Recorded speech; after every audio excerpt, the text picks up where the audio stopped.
Est-ce que ça t'est déjà arrivé de penser que t'avais bien cerné quelqu'un et 6 mois plus tard tu tombes de haut? Tu réalises qu'en fait tu l'avais jamais vraiment compris. Si c'est le cas, t'es pas le seul. Parce qu'on t'a appris que pour comprendre quelqu'un, il fallait observer son regard, ses gestes, ses micro-expressions. Mais en réalité, c'est une illusion et je vais te montrer pourquoi. Imagine devant toi, il y a une personne, elle croise les bras, elle croise les jambes, elle détourne un peu le regard, elle parle un peu moins. Et toi, tu vois bien qu'elle a une posture fermée, qu'elle est un peu repliée sur elle-même, et là forcément tu te dis un truc genre, elle garde ses distances, elle est sur la défensive, elle me rejette. Tu crois capter un signal, tu crois lire entre les lignes, tu crois comprendre. Mais en réalité, elle a peut-être juste froid, ou elle a mal au ventre, elle est fatiguée, ou elle pense à autre chose. Ou plus simplement, c'est peut-être juste un caillou dans sa chaussure, ou une étiquette qui la gêne. Et pourtant tu interprètes, tu relis, tu conclus, parce qu'on t'a appris à faire ça, à chercher des signes, à lire des gestes, à deviner ce que l'autre ressent. Et le problème, ce n'est pas toi, c'est que lire une personne sur un geste, une posture ou un regard, c'est quasiment impossible. Laisse-moi te montrer pourquoi. Le premier facteur, c'est de tout ramener à soi. Tu crois peut-être que c'est à cause de toi, de ton attitude, de ton regard, de tes mots, alors qu'en fait, elle pensait juste à son chat. C'est le biais égocentrique. Le deuxième facteur, c'est de mal interpréter ce que l'on voit. Quand elle se frotte la nuque et que tu crois qu'elle est stressée, mais c'est peut-être juste son col qui la gratte, tu viens de faire une erreur d'attribution. Quand la personne parle peu et tu crois qu'elle est froide, mais peut-être qu'elle est juste fatiguée, c'est faire une confusion entre le comportement et la personnalité. Le troisième facteur, c'est de croire que tu peux deviner ce qui fait réagir la personne, mais le contexte est partout. Ça peut être une pensée qui traverse, une émotion mal digérée, un courant d'air, une journée pourrie, un souvenir relou ou juste une chaise mal foutue. Tu peux toujours deviner des éléments, mais tu ne sauras jamais lequel a déclenché quoi. Et tu penses avoir lu la personne alors qu'en fait, tu as juste fait un pari. Parce que pour un geste, il y a 10 causes possibles, et pour un regard, il y a 1000 scénarios. Dans la plupart des cas, on vise toujours à côté. Et le quatrième facteur, même si on arrivait à viser juste, il y a un autre problème.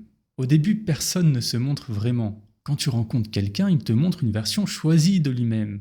Il choisit ses mots, il contrôle son image, il calcule ses gestes, il peut même choisir ses expressions.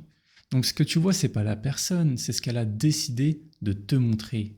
Un masque, rien de plus. Et si tu veux vraiment comprendre quelqu'un, il faut arrêter d'analyser ce masque et commencer à regarder ce qui se cache derrière. Et pour y parvenir, tu vas découvrir 5 grilles de lecture pour comprendre une personne mieux qu'elle ne se connaît elle-même. Pourquoi ? Parce que quand tu comprends quelqu'un, tu sais ce qu'il peut t'apporter et ce qu'il ne pourra jamais te donner. Tu comprends mieux les relations, tu évites les malentendus et tu gagnes du temps, de l'énergie et de la clarté. Mais ce n'est pas tout. Quand tu comprends vraiment les gens, tu deviens quelqu'un de rare, quelqu'un qu'on écoute, quelqu'un qu'on respecte, quelqu'un à qui on dit oui. Parce que tu sais parler à ceux qui comptent pour eux. La première grille, c'est ce qui revient. Qu'est-ce qu'il faut observer ?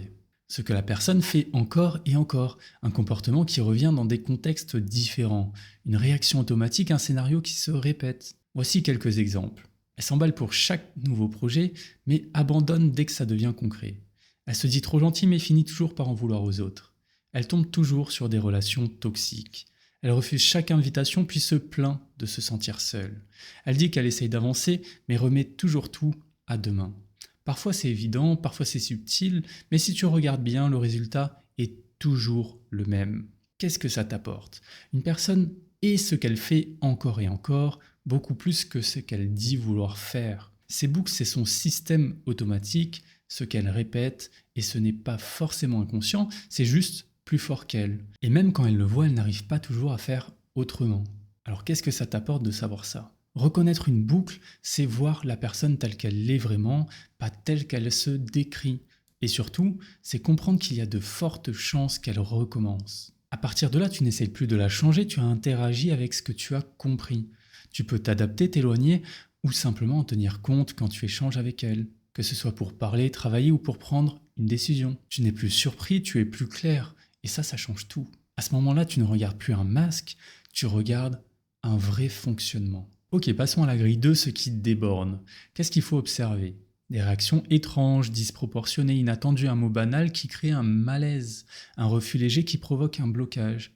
Et toi, dans ces moments, tu te dis pourquoi elle réagit comme ça, c'était pourtant rien, non ? Et justement, c'est là que ça cloche. Voici ce que ça révèle. Quand ça déborde sans raison apparente, c'est qu'il y a quelque chose d'autre derrière. Un point sensible, un sujet interdit, un truc pas digéré. Ce n'est pas une simple réaction, c'est un point chaud. Un endroit où la personne se sent attaquée, même quand ce n'était pas le cas. Et c'est souvent là que tu vois ce qu'elle protège ou ce qui est fragile chez elle. Qu'est-ce que ça t'apporte de savoir ça?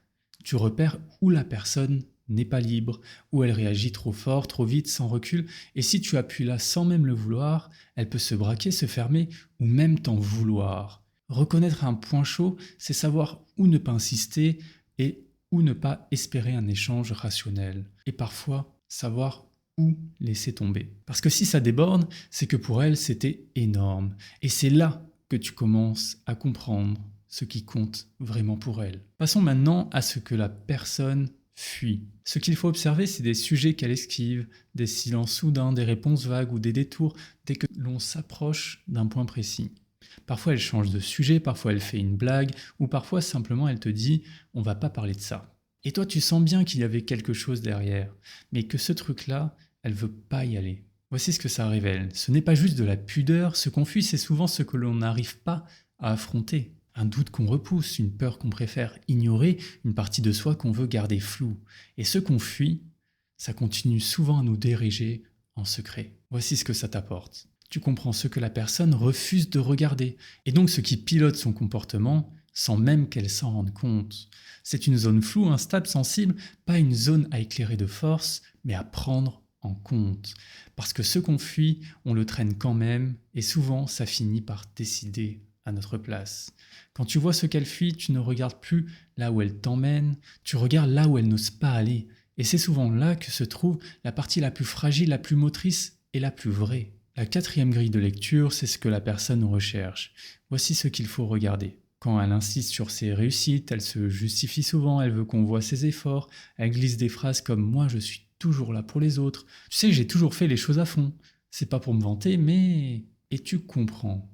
En fait, elle cherche quelque chose, pas forcément consciemment, mais c'est là dans son ton, dans les mots, dans l'énergie. Voici ce que ça révèle. Derrière ce qu'elle met en avant, il y a souvent un besoin qui guide tout. Parfois, c'est le besoin d'être reconnu, de sentir qu'on compte, d'être aimé ou au moins d'être respecté. De prouver qu'on a raison de garder le contrôle ou simplement d'éviter l'échec, l'humiliation ou le rejet. Quand tu vois ce que la personne cherche, tu ne l'écoutes plus seulement parler. Tu comprends ce qui l'anime, ce qu'elle essaye d'obtenir et ce qu'elle n'a peut-être jamais reçu. Et à partir de là, tu ne vois plus une façade, tu vois le besoin qui parle à sa place. Passons à la 5e grille de lecture, la vision du monde. Ce qu'il faut observer, c'est ce que la personne dit sans s'en rendre compte, dans ses remarques, dans ses blagues, dans ses jugements. Par exemple, si elle dit « les gens sont tous faux, le monde va mal, personne ne fait rien pour les autres, moi je suis pas comme ça », tu entends une lecture du monde pas forcément vraie, mais bien installée. Une fois repérée, voici ce que ça révèle. On ne réagit pas aux faits, on réagit à ce qu'on croit voir. Et chacun a ses lunettes mentales, forgées par son passé, ses peurs et ses expériences. Tu peux croiser quelqu'un qui pense que le monde est dangereux, que les gens sont stupides, qu'il faut se battre pour exister, ou que c'est toujours de sa faute ou de la faute des autres. Et ce filtre change sa façon de parler, de juger, de décider. Même au travail, même à un dîner. Voici ce que ça t'apporte. Quand tu repères la vision du monde de quelqu'un, tu comprends ce qu'il attend et ce qu'il refusera d'avance. Tu vois les limites dans lesquelles il évolue, les murs invisibles de ses décisions et les règles qu'il suit sans même les remettre en question. Tu peux adapter ton message, éviter les conflits inutiles et parfois mieux poser tes limites. Parce qu'on n'argumente pas avec la vision du monde de quelqu'un, on la contourne, on s'adapte. Et surtout, ça t'évite de croire qu'un désaccord vient de toi. Souvent, ça vient juste de ses lunettes mentales. Quand tu appliques ces 5 clés pour mieux comprendre une personne et la lire en profondeur, voilà ce qui se passe. Tu regardes ce qui revient dans ses actes, ce qui déborde dans ses réactions, ce qu'elle évite, ce qu'elle cherche et comment elle voit le monde. Tu ne vois plus seulement ce qu'elle dit, ce qu'elle montre, mais ce qui transparaît malgré elle, ce que ça révèle. Tu ne vois plus le masque, tu vois le système, ce qu'elle rejoue sans le vouloir, ce qu'elle protège en surréagissant, ce qu'elle fuit pour ne pas se confronter, ce qu'elle poursuit pour se sentir entière et le filtre à travers lequel elle interprète tout. Tu vois la logique interne, les points de tension et les angles morts. Et ce que ça t'apporte, C'est très intéressant. Tu vois les gens tels qu'ils sont, pas tels qu'ils veulent paraître. Tu lis derrière les masques, tu repères des schémas, les tensions et les besoins. Tu ne te fais plus avoir par l'image. Tu choisis mieux tes relations, tu sais à qui t'attacher, quoi attendre de qui et où ne pas espérer ce qui ne viendra jamais. Tu deviens quelqu'un de rare. Comprendre vraiment les gens, c'est quelque chose que peu de gens savent faire et quand tu y parviens, tu deviens précieux pour eux. Ils s'ouvrent plus facilement, ils te font confiance, et quand tu veux obtenir quelque chose, tu ne tournes plus autour du pot. Tu sais ce qui compte vraiment pour la personne, tu sais comment lui parler pour que ça touche juste. Et là, quelque chose change. Tu n'es plus juste celui qui demande, tu deviens celui qui comprend, celui qu'on écoute, celui qui fait mouche. Parce que comprendre les autres, ce n'est pas les contrôler, c'est ne plus se perdre en eux. C'est voir clair là où tout le monde devine. Et quand tu vois clair, tu choisis mieux, tu parles mieux et tu vis mieux. Je finirai sur cette phrase. On passe notre vie à vouloir être compris, mais c'est en comprenant les autres qu'on finit par l'être.